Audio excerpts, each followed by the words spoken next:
సంఘం అధ్యక్షులు మా యాదవ్ బంధుమిత్రులందరూ కూడా శాలువతో సత్కరించవలసిందిగా కోరుతా ఉన్నాము.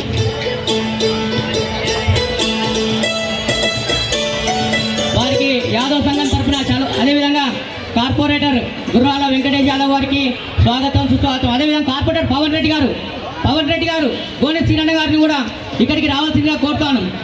సీనన్న కార్పొరేటర్ గారు పవన్ రెడ్డి గారు ఉద్దేశించి మాట్లాడవలసిందిగా మా పవన్ రెడ్డి గారిని కోరుతా ఉన్నాము.